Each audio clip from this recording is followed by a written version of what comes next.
Something was strange. Dan looked at his neighbor's garage. The door was open, and trash cans were spilling out onto the driveway.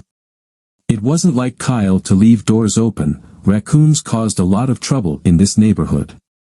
He walked up to the house and noticed a newspaper on the lawn. That was a little unusual.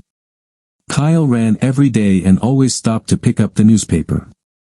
He also never left the front door open. Kyle was a theater technical designer and was constantly working with sound or lighting in his home studio. These projects often required silence or darkness.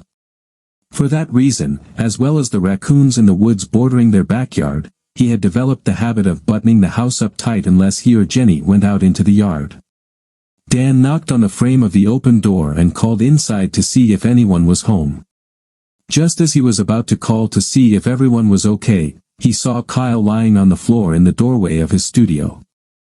A small pool of blood had formed under Kyle's head, his face looked battered, his arm was bent backward at a terrible angle, and bruises were visible in all the places not covered by clothing. Kyle had been beaten in his own home and left without help. Dan quickly dialed 911 on his cell phone. While he called out for Jenny, he managed to contain the adrenaline rushing through his veins long enough to give the 911 operator all the information he could. Then, he rushed from room to room to make sure she wasn't lying in another room needing his help. She wasn't there. Dan had barely finished looking around the house when a police car pulled up with its lights on. An ambulance followed, and while the paramedics treated Kyle, the cops questioned Dan about what he had found. As Kyle was being taken to the emergency room, the only question on everyone's mind was, "Where is Jenny?" Fade to black. Kyle and Jenny met in college. They were both in theater programs at drama schools in New York City, in the heart of one of the most active theater communities in the world. Jenny was studying to be an actress, learning how to create the illusion of a story on stage. She was great, but for some reason, she had a hard time taking directions and preferred to give them. Her teachers noticed this and took note of how creative her ideas could be. They began to prepare her for a career as a director or theater manager. Kyle was fascinated with the behind-the-scenes magic of theater. He didn't need to create illusions as an actor, he created different realities with sound, lights, effects, and his sets.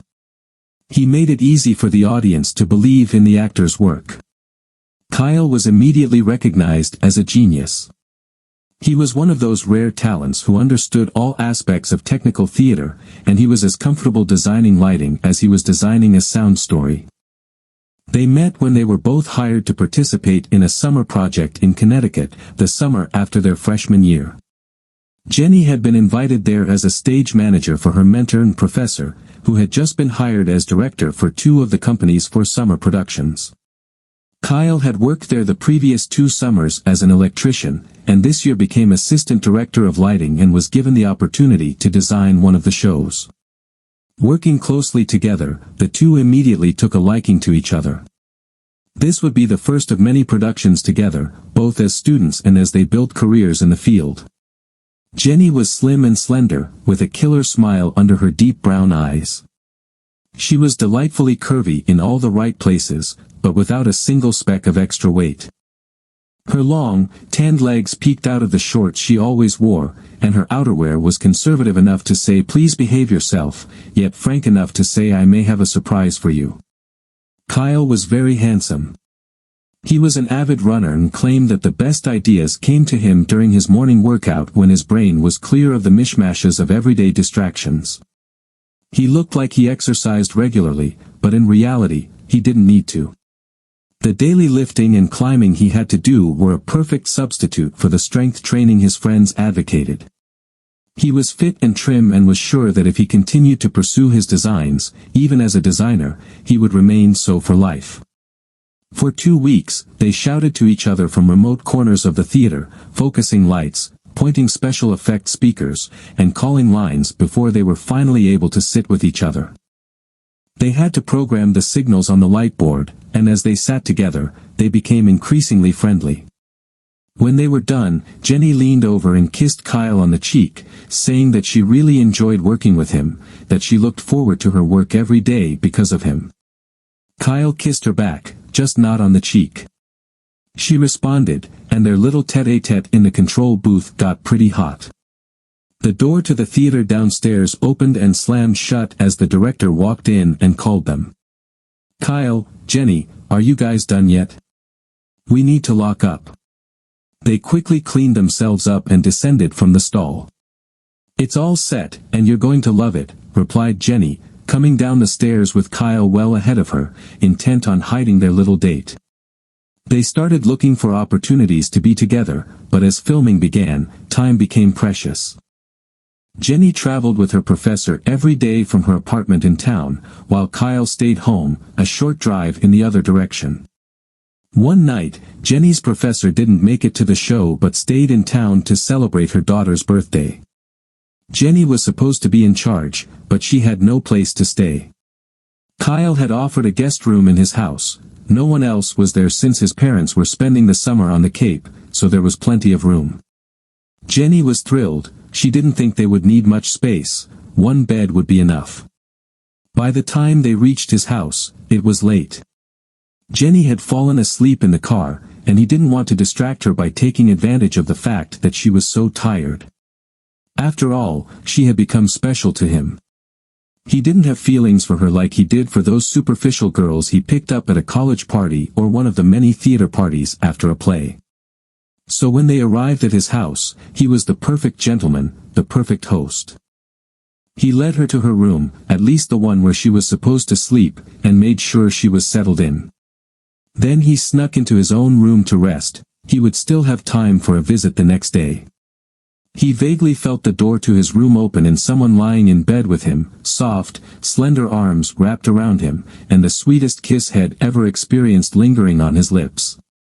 "It's good, Kyle.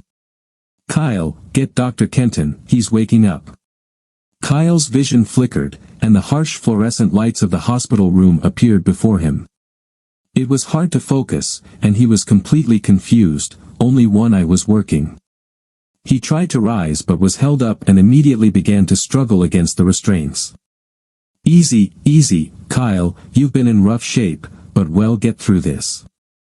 Don't fight us, we're on your side," the nurse said. He relaxed on the bed and looked at the post-op nurse who was talking to him. Dr. Kenton would be right there to explain everything.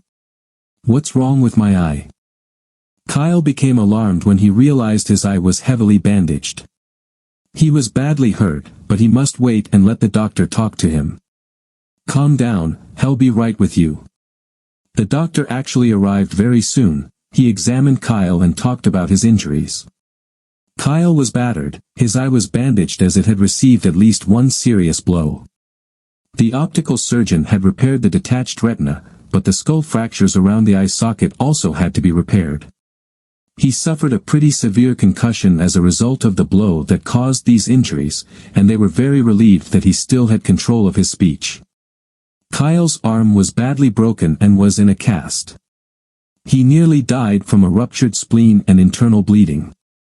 If a neighbor had found him an hour later, he would not have survived. His nose and several ribs were broken. He had been unconscious for 2 days since he was found, and they were still trying to determine the time of the attack to figure out how long he had been lying unattended. "I don't remember the attack," Kyle said. The doctor frowned and started asking Kyle questions. When he realized that Kyle couldn't remember any of the circumstances surrounding the weekend or the Friday before, he started asking general questions. As he finished, Dr. Kenton realized that Kyle couldn't remember anything that had happened since freshman year, before his encounter with Jenny. Kyle had suffered severe memory loss as a result of the attack, and only time would tell how soon he would recover. Detective Porter, who had been assigned to investigate Kyle's case, was visibly disturbed. His chronology of the incidents leading up to the attack had hit a dead end last Friday when Kyle had disabled the home security system. Where had Jenny been all this time? Fade to black. Senior year passed like a blur. Kyle saw Jenny regularly, and their love grew every day. By the end of the year, Both had established careers, with Kyle working regularly as a designer for several small suburban houses and often backstage at theaters downtown for well-known designers. Jenny got a backstage job with a major opera company at Lincoln Center, a stable job with great benefits that she could keep for life. They rented a small apartment around the corner from her theater and enjoyed the bustling performing arts scene in the city. He remembered the tender moments they had spent together. She had decorated and shopped tastefully, and their apartment had been furnished so lavishly that it had become a popular hangout for their friends.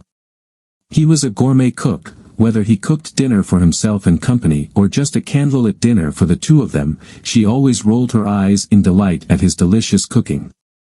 Her eyes were rolling in bed too. Kyle woke up in a cold sweat, still lying in the hospital bed. Jenny, how did Jenny fit into his life now? He had been told about the amnesia and how slowly it could come back. He had been told that these attacks would happen every once in a while, and he would almost relive his life as the oldest lost memories came back first. He wasn't prepared for how vivid the dreams would be and how much the thoughts of lovemaking would bother him. Previously, Kyle could only think of Jenny as a girl he knew from summer company, but now the memories of living with her came back to him. He really wanted to remember how she had fit into his life in the years that the concussion had taken from him. Where was Jenny now? Memories of their early life permeated his mind during the days that followed. Her advancement in her career eventually led to a position as a stage manager at a very active suburban theater that put on plays and concerts. This company liked Kyle's work and often utilized his services. The couple succeeded financially and decided to get married. Now he could remember the wedding. The ceremony in the little church flashed before his eyes in minute detail. He could hear the small organ playing Bach, smell the distinct scent of beeswax candles burning at the altar, and his eyes watered at the sight of the smiling bride walking toward him. He could taste the delicious food in the little Greek restaurant where they had their wedding feast.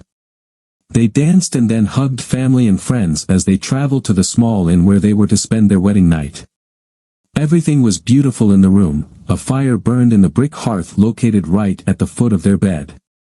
They stood by the flickering flames and kissed. They swayed to music that wasn't there. With tenderness, he undid the buttons on her satin dress. As elegant as she looked in it, the glow of the fire emphasized her nakedness. His body was beautiful, and she slowly approached Kyle, enclosing him in an embrace. He responded to her passionate kisses and pulled her down onto the bed. That night, they made love slowly, each taking time to get to know every inch of the other's body. They kissed every inch of each other, and when they finished making love, they stared at each other's faces for hours, dreaming of a long life together, an old age. In the morning, they woke up the same way they had fallen asleep, face to face, looking at each other. Kyle woke up again in his hospital bed, in a cold sweat. He still couldn't stay awake for long, but he always woke up feeling upset when his dreams included sex with Jenny. Why did he always wake up this way? Was he still married to Jenny? If so, where was she? He asked the nurse to tell him what they knew about him. "I can't do that," she replied. "I don't know enough about you to fill in the blanks. I can help you remember, but if I suggest something wrong, it could lead to more serious problems. Unfortunately, your concussion and eye condition require that you remain calm and quiet. Stress is undesirable right now." My friend Dr. Kenton stopped by during his evening rounds. He was pleased to see that Kyle remembered events all the way back to his wedding, but there was still a 15-year gap between them. He agreed to give Kyle some information, but on the condition that Kyle would take it calmly. "You're still married to Jenny, according to the neighbor who found you and saved your life. You still work as a freelance theater designer, and you're doing quite well.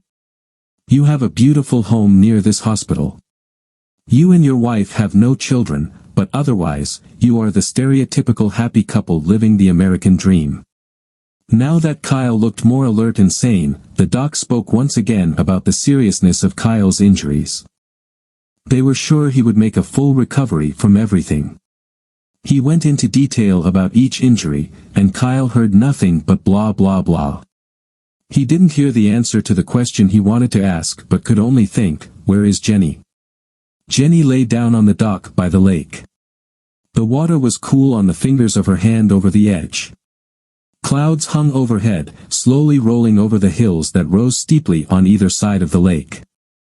She was in another world, far away from the city's rat race, from the constant demands of the snotty prima donna actors and musicians who came to perform on her stage. She was also far away from Kyle. She didn't know what to think of that realization. She was sure she still loved Kyle, but he was such a workaholic. He could never find time to relax, and his schedule was so tight that she just didn't feel that their time together was a priority. This little vacation with Steve was just what she needed. What could Kyle do to her? Divorce her? Fine. She looked over at Steve. He was standing on the beach, his back turned to her, kneading dumbbells in the sun, finishing his morning workout, muscles bulging up and down, his back huge, arms glistening with sweat. Steve had been a star college soccer player and had played several seasons in the NFL before injuring his knee. Now, Steve ran a local chain of fitness clubs and kept his body so trim. He was smart about money and hired a manager who invested his NFL earnings in real estate. Who cared that he was dumb about everything but money? He couldn't sustain a conversation about anything but soccer and bodybuilding, but when he enclosed her in his arms, it was like something out of a dime novel. She fainted when he picked her up and carried her to the bed. Okay, Kyle, she pondered, get a divorce. We don't have kids, and look what he'll get. He'll be married to Mr. Universe, and he'll be Mrs. Universe. He'll trade the dusty theater for a gym where I can work out whenever I want or spend all day admiring bodybuilders and lights if I want. She couldn't wait for him to call. After Kyle had confronted them at the house when they'd left last Friday, she had half expected to be handed the divorce papers.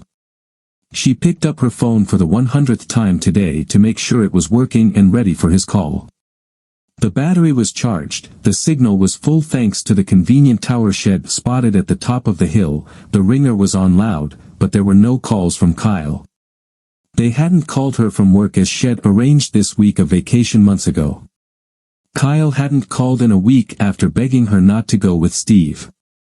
How could you beg someone for attention 1 minute and then not call for a whole week? And now it was Friday, and she hadn't heard from Kyle. She sat on the dock, her naked body glistening from a week's worth of sunbathing all day and from visiting various wineries and taverns each evening. She loved the Finger Lakes. The evening sun illuminated everything around them so beautifully. Why did Kyle always insist on vacationing at the cottage on the Cape? No crowds, no small beaches, just the quiet solitude of the woods. Kyle again, she couldn't get rid of thoughts of him. Why hadn't he called? It was so strange. She sat down and dialed her home number. The message service answered. It wasn't pleasant to hear a recording of her own voice in response. She'd left a message in Kyle's box saying she'd be home early Sunday morning, and they could talk then. When she hung up, she sat pensive, not letting go of the phone. Maybe there wouldn't be a divorce. Maybe Kyle would roll over on his back and beg her to come home. Yes, he would be on his best behavior from now on, cooking, cleaning, and keeping her in a manner befitting a goddess. Oh yes, silly Kyle would fulfill her every whim while she ran around and enjoyed the awesome body of her stud Steve. Kyle should be home. If he was angry, why hadn't he called? And if he wasn't angry, how did he feel? She knew he didn't have a show this weekend. He wasn't home. He hadn't called in a week or even sent a text. This was really weird. He was robbing her of the arguments she'd been mentally rehearsing since he'd left. She wanted this argument. She wanted to see his response, and he didn't even satisfy her.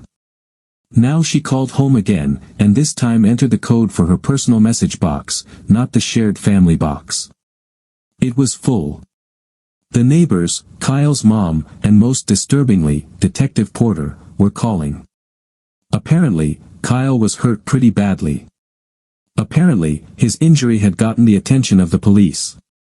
Oh God, thoughts rushed through her head, but finally, she remembered the last time she had seen Kyle. Kyle knelt on the floor and begged her not to leave. He clung to her bag, assuring her that nothing could be so bad that she would leave like that without telling him. She had expected a more dignified response and thought this display unworthy of him. Honestly, I don't know how you can expect me to respect you as a man. Stand up and face facts. You don't treat me like I'm important. Steve does. You hoist light bulbs high up on the chimney, and Steve lifts me into bed in arms so strong it takes my breath away. You complain that I don't make passionate love to you anymore. Anyway, so what are you missing? I need a week. I need a vacation, but not on the Cape. I need to find out how another man can make me feel, what it's like to be adored. She looked at him disdainfully as he sat back down. Steve stood in the doorway and chuckled softly. That made her chuckle too. Be a man, let me go. If he doesn't step up, he'll come back next week, and we can talk, Kyle. Let go of the suitcase. If you leave, everything will change. We'll never go back to the way things were. Why? Why do you think the place we were in was so special? She grabbed her bag and headed out the door. I'll be right there, Steve said. I just need to say something to that little wimp. As Jeannie walked to the car, Steve approached a sullen Kyle who was kneeling in the hallway. Steve's massive hand guided his fist into the back of Kyle's skull. The beating was short but inconclusive since Kyle's face crashed into the baseboard from the first blow. He was unconscious from the start. Kyle didn't feel Steve punching him in the gut or striking him with his fists. He didn't feel his spleen tearing, his bones breaking. Steve wanted to leave Kyle with a memory of intense pain so he would wake up. He left without closing the door, got in his car with Jenny, and drove north to the lake. Jenny smiled the whole way. She remembered how she had met Steve last winter. Kyle had always stayed so trim and slim thanks to running and a lot of exercise at work. However, she had gotten a little fat, and although not obese, looked much closer to 40 than her husband of the same age. She signed up at Steve's gym and contracted him as her trainer. She still remembered the first time he had fumbled with her in the hot tub when the two of them were there. She had been so enchanted by his caresses that she had let Steve take her upstairs to his flat. It was unlike anything she had experienced with Kyle. Kyle had gone on a business trip to oversee the touring company for his last show in Chicago and had been gone for a week. Had even called her and fondly told her how much Had missed her that first night. That very moment Kyle hung up the phone with a quiet "I love you." Jenny also said "I love you," though addressing Steve instead of Kyle. That week, she had sex with Steve until Kyle came home on Sunday, too tired from traveling to make love. That was good. Jenny woke up from her daytime reverie in alarm. She was concerned about Kyle's condition for she really still loved him. She was also concerned about the ominous message left by Detective Porter asking her to contact him about Kyle's beating. He wasn't calling to inform her of the attack but rather that she was already aware of it. She saw the bulky figure of Steve finishing his push-up workout on a low-hanging branch. "Steve, what did you mean when you said, 'It's settled, he's defeated'?"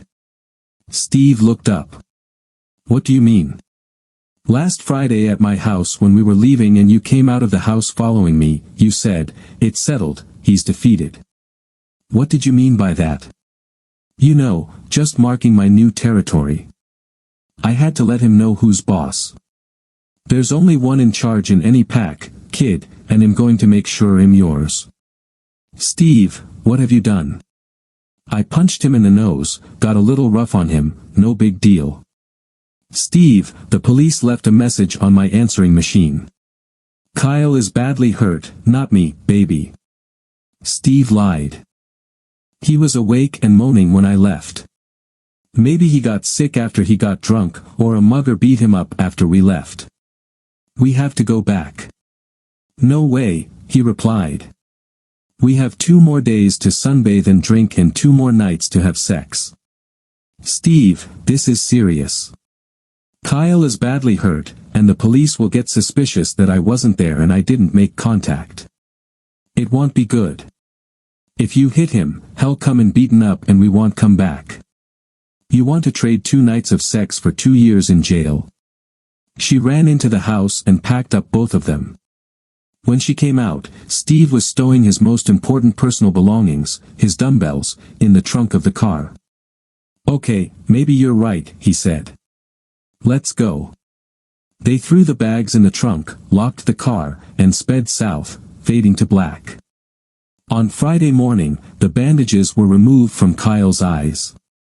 His body clock was finally free from the effects of the trauma and anesthesia from the surgeries. He was alert and flirting with the nurses.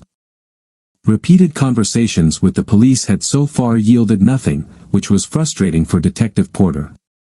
Kyle fondly remembered his pleasant home life with Jenny, his work on the show until about a year ago. He also remembered some big project involving his studio, something to do with his recording equipment, something to do with sound effects. It kept him busy, but he couldn't figure out what it meant. He also remembered the intense pain. Somehow, it was connected to the pain in his head, but he couldn't figure out how. He slept fitfully on Friday night, knowing that he would be able to go home on Saturday. When Kyle was already asleep, Jeannie came home to a dark house. Steve carried her bag into the house, and they were both stunned to see a notice taped to the door stating that this was a crime scene but it had been processed and the occupants could return. Entering the house, Jenny froze at the sight of a large puddle of dried blood on the floor in the hallway where Kyle lay. She looked at Steve. Just a punch in the nose, huh, Steve? Steve blushed. He might have gone a little overboard in his anger, and if he left Kyle in critical condition without help, he might be charged with something more than a simple assault. His mind searched for an explanation. He wasn't in his right mind, and he wasn't exercising a precision machine. We can't tell the cops I hit him, Steve said. We have to tell them that I left first, taking your bag to the car, and that he was fine when you left. This is bad, Steve. This is really bad, Jenny. Stick to the story, and everything will be fine. We'll look like heels for leaving and not being around him, but they won't be able to pin anything on us. Jenny was incredulous. I was in the car. Anything they put on you is going to be on your sorry hide, not mine. Breaking up with Kyle, even divorcing him, is one thing. Going to jail for beating him up is another. You were with me, kid, and you heard me say he was defeated. You're in this with me. I may not be the smartest guy on the block, but I know what an accomplice is. She thought about it and realized that Steve was right. She wouldn't be able to explain their sudden departure unless they claimed they'd left Kyle in good shape, leaving the possibility that someone else had come along and beaten him up. How had she gotten into this mess in the first place? She agreed with Steve, and they laid out their story.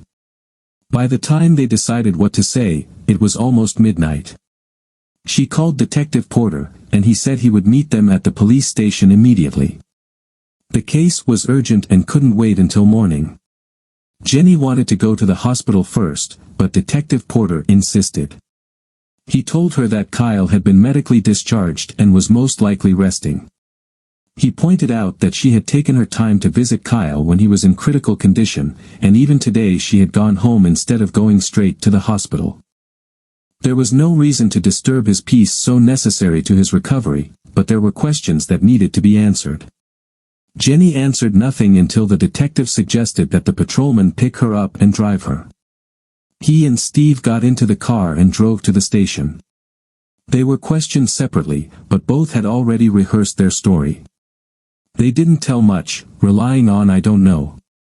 They admitted that they had been in the house and had seen Kyle. They admitted that he was very upset when they left, but physically, he was unharmed. Porter didn't believe them, but he had no evidence to back up his hunch. He knew that Kyle was being discharged from the hospital today, so he decided to keep both of them in the isolation room until Kyle got settled and until Porter could alert him that his wife was coming home. Besides, it might give Steve and Jenny a chance to believe that the other had blabbed and given away the truth, and maybe get them to talk more freely. Porter waited for Dan, Kyle's neighbor, to bring him home. Kyle cautiously made his way outside, still very sore from the savage attack. He waved for Porter to come into the house. Dawn's wife, Kim, had come in earlier and cleaned up the hallway. The house was nice and inviting and smelled good. She smiled as she came out of the kitchen and invited everyone to the table for a home-cooked dinner. While Kyle appreciated Kim's efforts, especially cleaning up the reminders of the incident, he was uncomfortable being at home.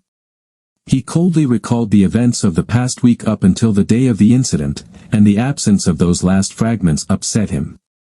Kim and Dan cleaned up the kitchen and said goodbye.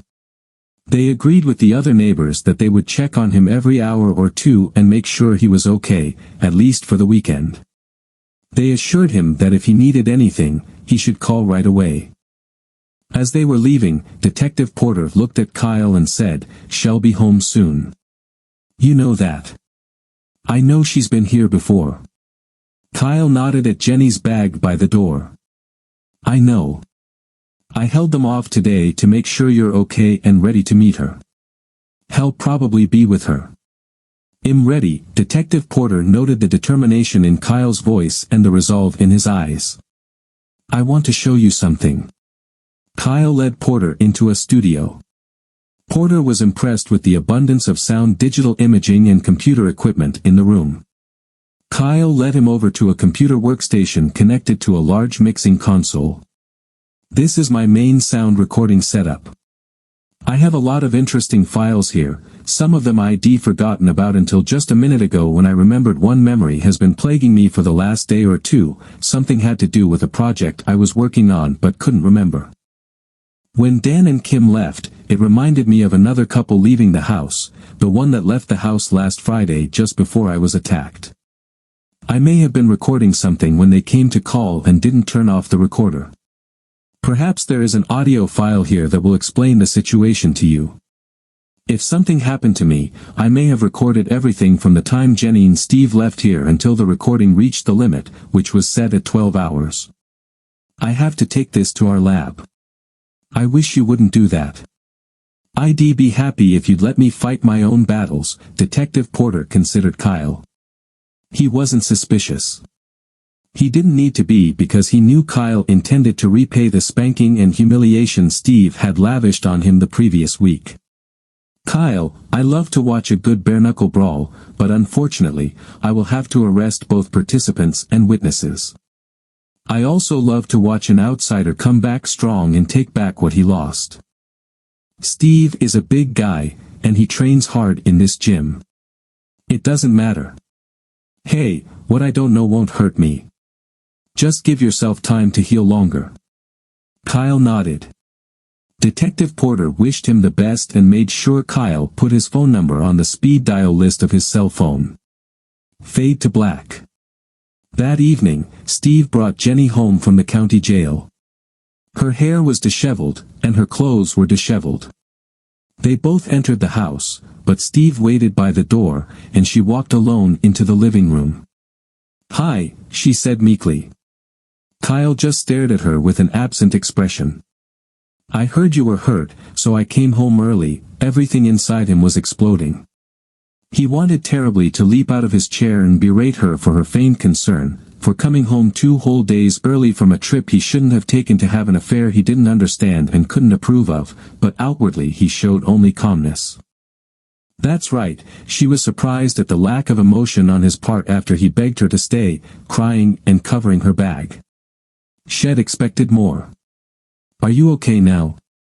I'll be healed. We have to talk." "No, we don't. We talked last week, Kyle.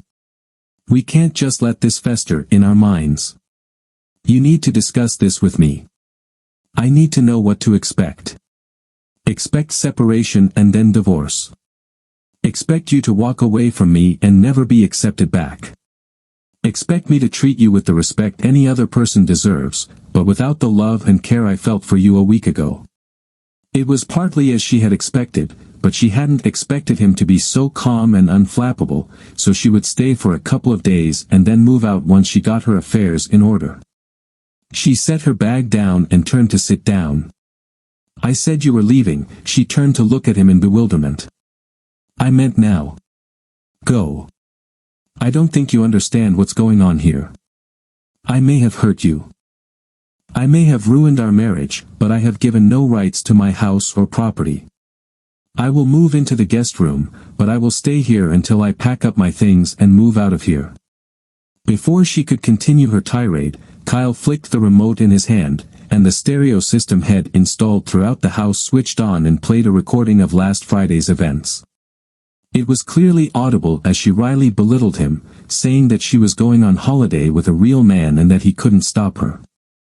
It was Steve laughing as she told Kyle that she planned to have sex with Steve all week if not longer until she was satisfied. Kyle begged her to stay and sort things out, whimpering pitifully and trying to hold on to her bag as she left. Her heels clicked noisily on the floor, and Steve said, "Tough luck for the little wimp." After the door slammed shut, there was the sound of the door opening, and Jenny called out in the distance, "Come on, Steve." He withdrew, and then could be heard saying to Kyle, "Just so you get any ideas of following us or trying to stop us." This was followed by the sound of Steve beating Kyle. Steve left a parting look, "Now your head is as broken as your feeble heart. Lie in your blood and think for an hour or two. You'll realize she needs a big dog to make her happy, but she'll come back to you when she realizes that a big male dog can't stay with one for long." Kyle looked at an exhausted Jenny. Steve appeared in the doorway, looking at Kyle with a frown. "Why, you sneaky little coward," Kyle stopped him by waving a finger. "Porter doesn't have the tape, but he'll get it if I want him to. I don't want him to put you in jail. I want a second fight." Jenny was horrified. Steve grinned from ear to ear. "I'm proposing a bet. You both have to agree, and your terms will be different, or there will be no deal, and Porter will get the sound file in 10 minutes via email. In 6 weeks, as soon as the cast comes off my arm and my ribs heal, you can't win." Steve shook his head. "No, I couldn't win after that cheap shot last week. This time we're going to fight fair and square, no sneaking up from behind and cold stabbing an unsuspecting victim, you coward. You'll see me coming, and you won't be able to stop me the way I was able to stop you, lying unconscious last week. Are you sure you can win on those terms, with your bare hands, man-to-man, no weapons? I'll tear you apart. Bet on your gym." Steve looked at him again. He wasn't willing to take a risk on this scale. He owned the gym and the building it was in. There were several offices in the building that were profitable tenants, and it was an incredible cash cow. His apartment occupied the top floor of the building and was a luxurious space overlooking Long Island Sound. But Steve didn't believe this guy could be anything but a competitor to an athlete like him. Sure, David had defeated Goliath, but David had the slingshot.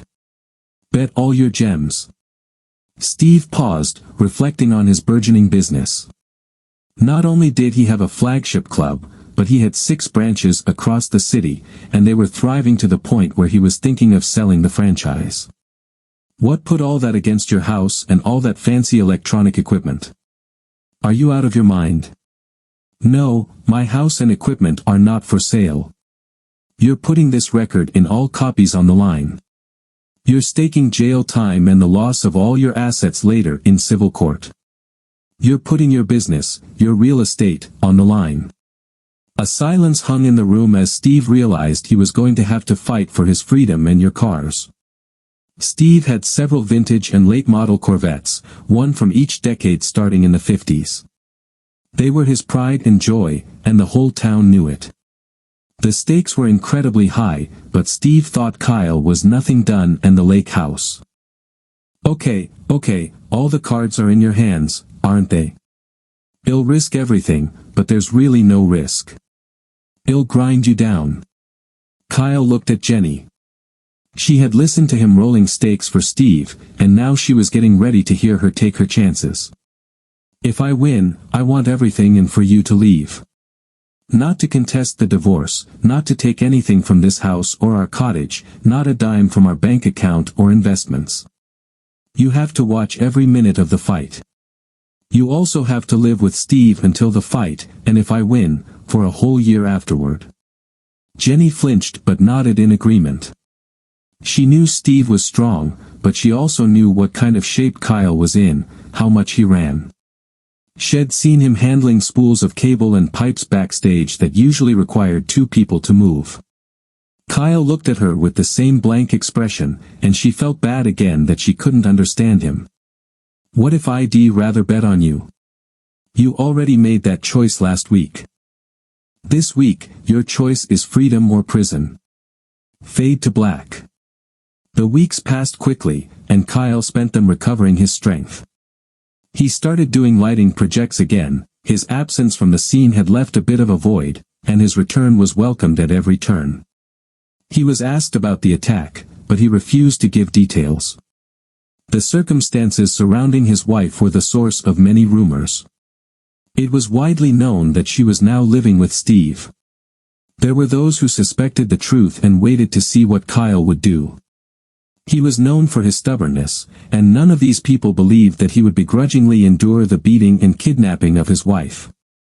The stories of Jeannie abandoning Kyle in his hour of greatest need and the fact that he was so well loved made her a pariah in the theater community. It was the night of the fight. Kyle entered the gym in a t-shirt and sweatpants. Steve was already at the ring, wearing ridiculous-looking boxer shorts and a t-shirt with the gym's logo on it. Jenny sat sullenly at the table, holding an envelope containing Steve's titles and contracts, his betting stakes. Steve was surrounded by many of his friends as well as the staff and clients of the gym. They were all cheering him on, encouraging him, and teasing him about the easy job he had ahead of him. They clamored even more when Kyle entered the room. Kyle, with his light runner's body, looked unimportant compared to Steve's bulging, strong body. Kyle walked past Jeannie and placed his folio of contracts and records on the table next to Steve's desk, climbing into the ring. He said, "Let's go. No calls, no referees, no stoppages until one of us is defeated." Steve smirked, snuck to the ropes, and held out his hand to Kyle. Kyle looked at it and, without taking it, delivered a punch to Steve's nose. Steve looked up, stunned, a trickle of blood flowing from his right nostril. "No bells," said Kyle, biting Steve again.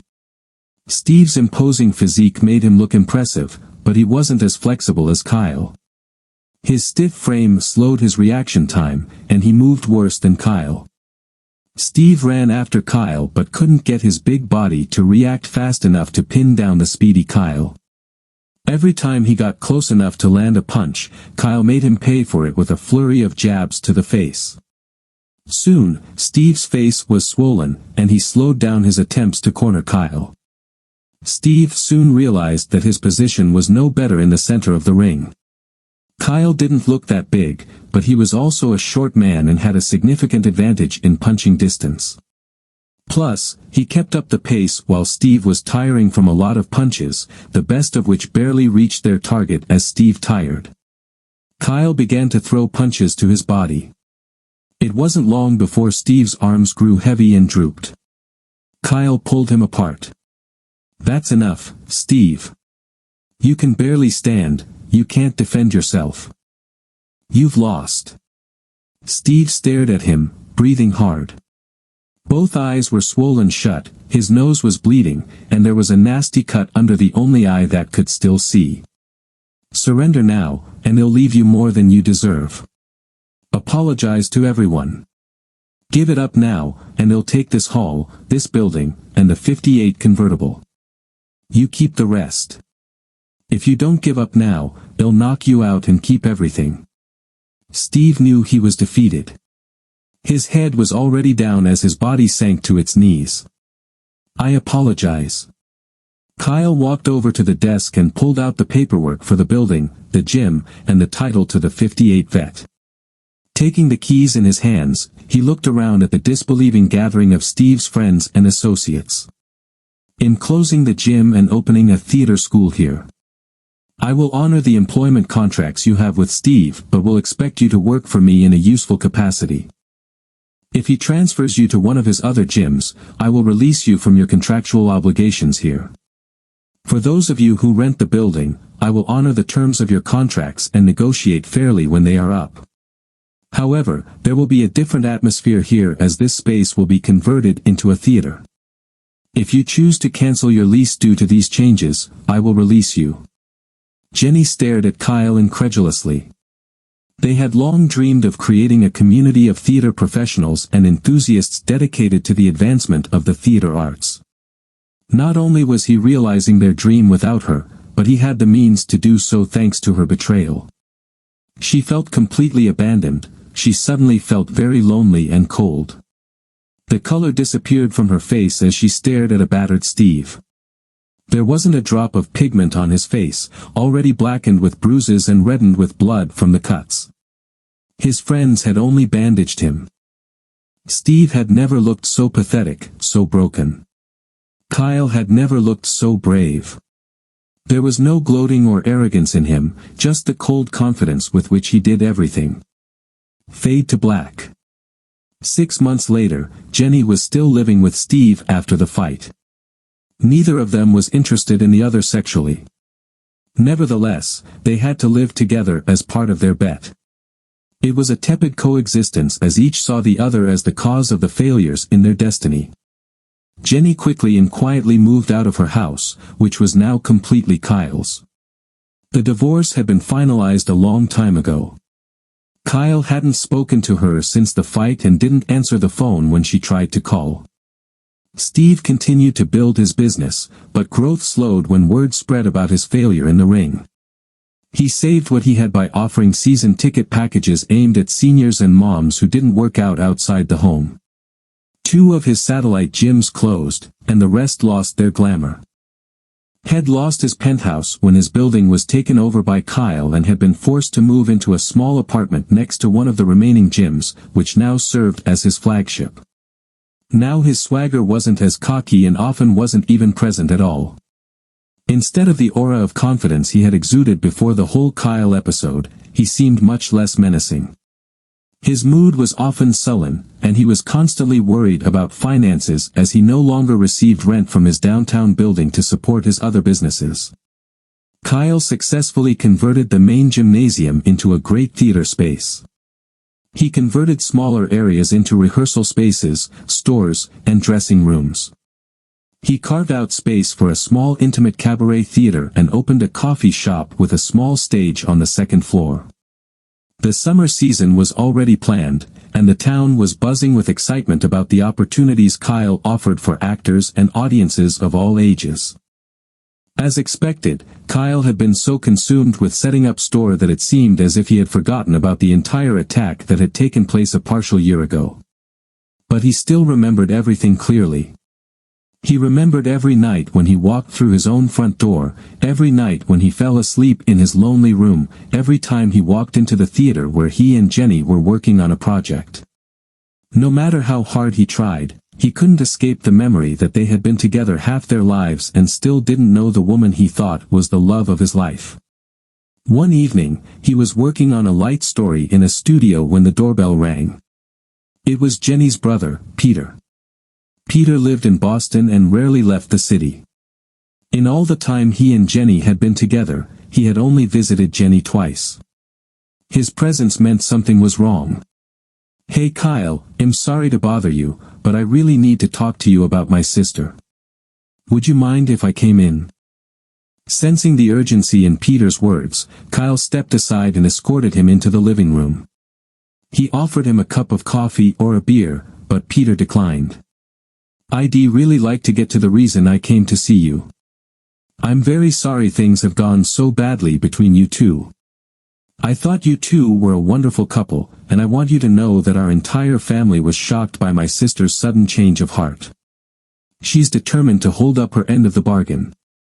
She realizes she was stupid to give you up for an affair, but her life with Steve just isn't right. She chose Steve over me, Kyle muttered. It just seemed appropriate that she get exactly what she wanted. She chose to have an affair. She made a mistake and betrayed you brutally, and no one blames you for how you reacted. She did a stupid thing. But life with Steve is torture, and now he's also given her physical strength. He hit her and broke her nose last night. Kyle hated to hear that Jenny was being abused. He wanted her to come to terms with Steve's stupidity, his early American style of dress, his life as a gym rat. He wanted her to be disgusted by Steve's sexist comments and expectations, his selfish attitude, his inexhaustible vanity. "Take me to her," he said to Peter. "She's in the car. She doesn't want to come in. She's too proud. She didn't want me to come in, and she's really mad. I just want you to release her from her promise to live with Steve for a year. She doesn't even want to do it, but I think hell hurt her more next time." Kyle slowly stood up and headed for the door. Peter followed right behind him. "Please talk to her gently, Kyle. She's been through hell, and though she brought it on herself, she's suffered enough already," Peter said. Kyle walked over to the car and opened the door. "Please come in," he said to Jenny. "We need to talk." Jenny reluctantly, but slowly, got out of the car. She walked into the house, and Kyle whispered to Peter, "She'll be fine. Go to Steve's and get her things and bring them back here." Kyle led Jenny into the kitchen. A flood of memories came over her. Kyle hadn't changed a thing. Everything smelled the same, looked the same, felt like home. The only difference was that all of her pictures were gone. Kyle had replaced them with pictures of her family. Tears came to her eyes. To be cut out of her home like that was just awful. She'd considered it her home since she hadn't had time to get a new one yet, and she'd considered life with Steve a temporary hell. She wasn't replaced, just cut out of this place she had once loved. Kyle was well aware that she was crying, and although he was touched by the woman who was still the greatest love of his life, he didn't go to Jenny. Instead, he poured her a cup of coffee and made her coffee the way she had always liked it. He made her coffee like no one else, not even Jenny herself. The smell of the steaming brew in the mug and the perfect blend brought her back to herself, reminding her once again how perfect her husband and the life she had left behind were. "You're moving away from Steve. Peter is picking up your stuff now. You're going to move in here. You can stay in the little apartment we built over the garage. You'll be independent when you get well again and start working. You can move out whenever you want. If you want, they'll find you a job at my new store. If you decide not to move out, you can stay here as long as you want. I do not wish to witness any romantic relationships of any kind, although I intend to bring dates home if I wish. I expect you to take good care of your apartment, show care for my property, and respect our neighbors and guests. These are the only terms of living here. There will be no rent, no expectations or promises of any relationship other than a promise to observe decorum. Somewhere inside of me, I will always love you. Elsewhere, I'll always be afraid of what's in you that could have betrayed me the way you did. I didn't want Steve to bully you, so I don't expect you to finish your year with him," he said. She swallowed back a tear and looked into Kyle's eyes for the first time in months and thanked him. She mumbled something about moving in with Peter, but Kyle reminded her that the New York theater scene was her life, and she couldn't exist without it for long. She realized that he was right and agreed to move in. "Wait here. I'm going to help Peter." "Make yourself at home," he said. The significance of his last statement was music to her ears. Fading to black. Kyle pulled up behind Peter's car. He walked straight to Steve's house as if he were his master. Steve didn't like it, but there was nothing to object to. He had hit Jenny, and now he found himself here with her brother and the guy who had publicly flogged him. Either of them could have sent him to jail for abuse, and Peter was using this moment as a slave driver. Steve carried Jenny's things to the car. Peter helped him pack, but it was Steve who carried the stuff. There wasn't much stuff, as the terms of the divorce agreement left her with only a couple of mementos and clothes. Steve returned to the house after the last trip. He began to talk. "Don't say a word, Kyle," he said. Kyle was seething with rage. "You know what's about to happen now, don't you?" Steve didn't want to hear it. "You broke her nose. You hit a little woman and ruined her face by breaking her nose. Stand up." Steve looked at him but obediently stood up. Kyle stood up as well. He stepped up close to Steve, and before Steve or Peter could anticipate what would happen, Kyle broke Steve's nose with a swift right punch. Shade of black. 3 years later, Jenny is still living in Kyle's apartment. She's not dating but is thinking about starting. She is one of Kyle's most valued colleagues, working as a manager, director, and teacher at his theater center. She considers Kyle her best friend and respected boss. She has written a play that has been successful in regional theaters and published by a major publisher. She is financially independent and is becoming like the old Jenny. The fact that Kyle had welcomed Jenny back into his life was taken as a signal by his neighbors, his family, and the theater community. She was accepted in those circles in almost the same status as she had been all those months ago. Though no one had forgotten where she had been. Steve sold his business, and after some reflection, found that he didn't like what a jerk he had been. He eventually found a use for his college degree in physical education by taking a job at a local elementary school. He became passionate about working with children with physical disabilities and other special needs. He became a Special Olympics coach and volunteered in the physical therapy department at a local children's hospital.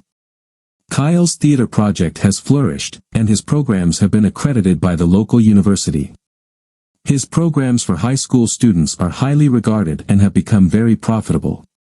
His professional productions pack full houses and attract the attention of New York's top critics, who usually don't stray far from Broadway theaters. Kyle and Jenny lived close to each other, but they rarely spoke to each other. Although he took care of her when she needed help, he did so out of a sense of responsibility. She was the love of his life, and he couldn't see her in utter shambles, beaten down, and rejected by the society that ran the profession she lived for. Having gotten her into a safe place, he wanted nothing more from her. He dealt with her professionally. After all, she was good at what she did and was a great asset to his company. However, he couldn't see her in any other light and rarely interacted with her, even on a friend level. Jenny accepted her position in Kyle's life as a blessing. She wasn't in jail, she was working, and she could at least make it up to Kyle in some small way. It seemed to her that living next to him with no chance of him ever loving her again was better than the alternative. It was impossible to truly make it up to him, but perhaps if she stayed here until she saw him happily settled with a new love and perhaps a family, she could find peace. It was inevitable. Kyle had fallen in love with a divorced woman he'd met on the Cape. She lived in a neighboring cottage with her brother's family and young daughter. She moved in with Kyle in the fall, and in October, they were married in a beautiful but small ceremony in the backyard of Kyle's house. Jenny declined the invitation to attend the ceremony but watched the proceedings from her bedroom window, the only window that had a view. She cried bitter tears as she recalled the events that had brought her to this moment, and now the last chapter was complete. Tears fell on the last small suitcase, the rest she had already loaded into the rental car parked outside the garage. When everyone had gathered at Kyle's house for dinner, Jenny picked up her bag and got into the car. Before she drove off, she took one last look at Kyle's house. She knew he would find the goodbye letter she had left on his desk as soon as she returned from her honeymoon. She checked her bag one more time to make sure she had her ticket, passport, and signed contract for her new job as a stage manager in London. Kyle had a new life now. She shed one last tear and set off to find hers.